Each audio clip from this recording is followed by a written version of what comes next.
In the crowded halls of Lincoln High, shy sophomore Lily Grayson walked with her head down, invisible to most until a bully slap echoed through the corridor. What happened next shocked everyone. Lily snapped his elbow in one swift move. Her secret, a past no one saw coming. Please subscribe for more gripping stories that uncover the strength behind the silence. The bell rang at Lincoln High School, a sprawling brick building in suburban Ohio, where the hallways buzzed with the chaotic energy of teenagers. Lily Grayson, a 16-year-old sophomore, slipped through the crowd, her worn sneakers silent against the polished floor. Her oversized hoodie swallowed her slight frame, and her dark hair curtained her face, shielding her from the world. The hallway was a gauntlet of clicks. Keep your head down, Lily. Don't give them a reason. But today, something felt different. The air was heavier, the hallway louder, and Brandon's voice cut through the dim like a blade. Got a date with your imaginary friends? Brandon's voice dripped with mockery, and his crew snickered. Lily's eyes flicked up just for a second, meeting his. You shouldn't have done that, she said, her voice low, barely audible. The crowd strained to hear. Leaning in, Brandon laughed, but it was forced. What, you going to cry about it? He taunted, stepping closer. Don't touch me again, she said, voice steady but laced with steel. The comments were a mix of shock and awe. Who is she?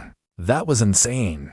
Do you see her face? She didn't even flinch. But nobody knew the real Lily Grayson. Not yet. To them, she was still Ghost Girl. Now with a new label. The girl who snapped Brandon Keller's elbow. In the principal's office. Lily sat across from Principal Noon, a stern woman with glasses perched. Then she turned and walked away, disappearing into the crowd just as a teacher.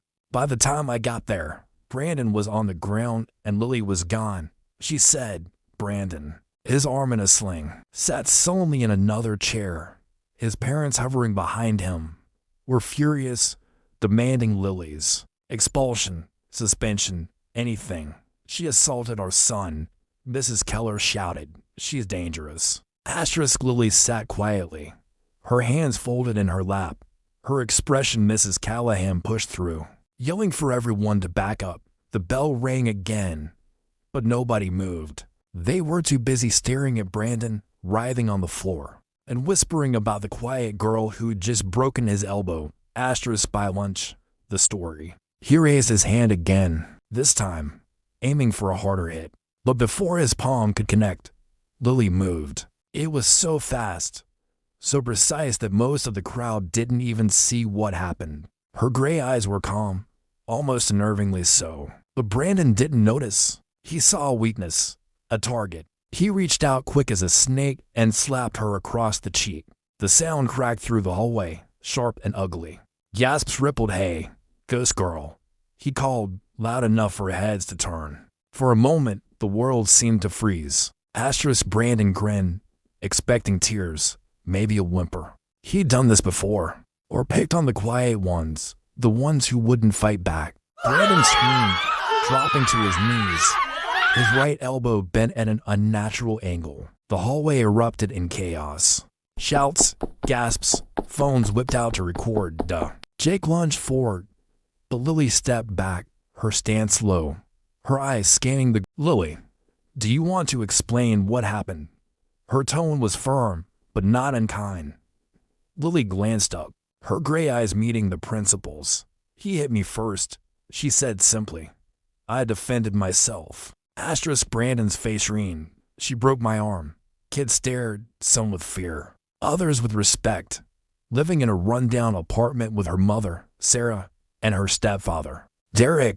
Derek was a mean drunk, the kind who'd come home late and take out his failures on whoever was closest. Most nights that was Lily, obsessively on YouTube and heard a pop. She found a local martial arts dojo run by a retired Marine named Sensei Sato. He saw something in her, a quiet strength, and taught her not just how to fight, but how to control her fear, her anger, her pain. Krav Maga, Jiu-Jitsu, Muay Thai. Soaked it all up, training every evening after school. It wasn't about revenge. It was about survival. She promised herself she'd never be a victim again. Derek howled, clutching his dislocated shoulder. Sarah called the police, and Derek was gone. By morning, arrested for domestic abuse asterisk. After that, Sarah and Lily moved to Ohio. Fresh start in a quiet town where nobody knew their story. Sarah got a job as a nurse, and Lily enrolled at Lincoln High. But Lily at 14, she was small, skinny, and scared, but she learned fast. She learned to read Derek's moods, too, dodge his fists to hide when she could. But hiding wasn't always enough. A few tried to approach her, but Lily kept walking, her earbuds back in, her hoodie pulled up. She didn't want their attention. She didn't want their questions. But the questions were coming whether she liked it or not. Because what nobody knew, what nobody could have guessed, was that Lily Grayson wasn't just a quiet girl. She had a past, one buried so deep even her closest teachers he spat. "She's crazy."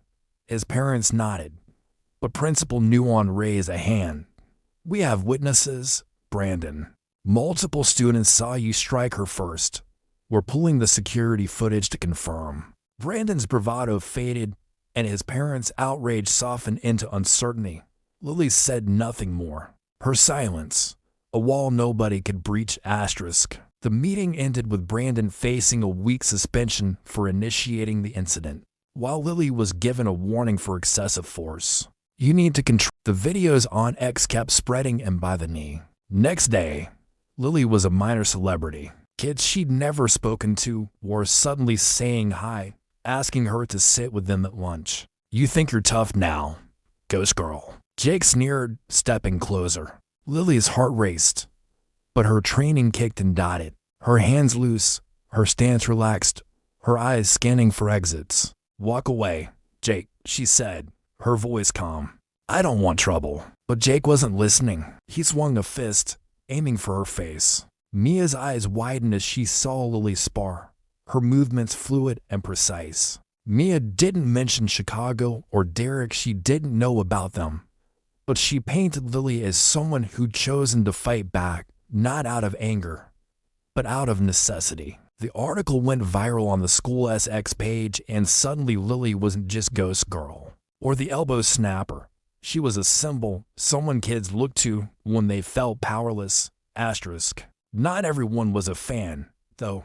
Brandon's parents were suing the school, claiming Lily's actions were "you're like a ninja," Mia said later, half joking. Lee didn't smile. But Mia's article, when it came out, wasn't what Lily expected. It wasn't sensational or gossipy. It was thoughtful, focusing on the pressure of high school, the toll of Lily's sidestep, grab his arm, and use his momentum to flip him onto the asphalt.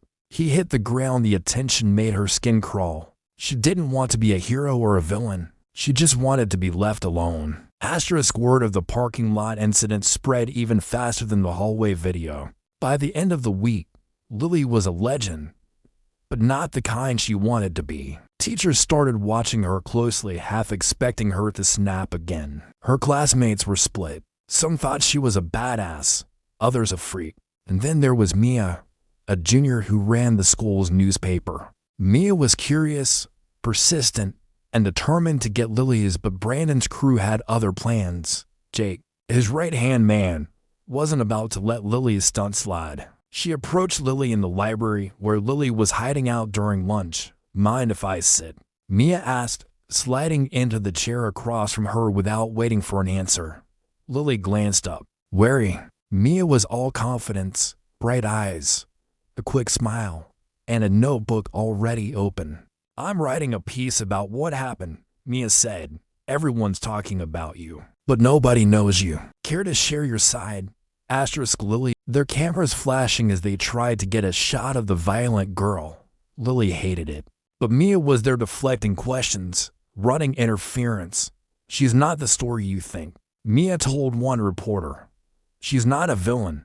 She's just a kid who's been through more than you know." The lawsuit hearing was set for April, and as the date approached, Lily's anxiety grew. She didn't want to testify, didn't want to relive the hallway incident in front of a judge. But Sensei Sato sat her down one evening after class. She wasn't a victim anymore, not a shadow or a ghost. She was Lily Grayson, and she was enough. What did you think of Lily's story? Journey from silence to strength is one we'll never forget.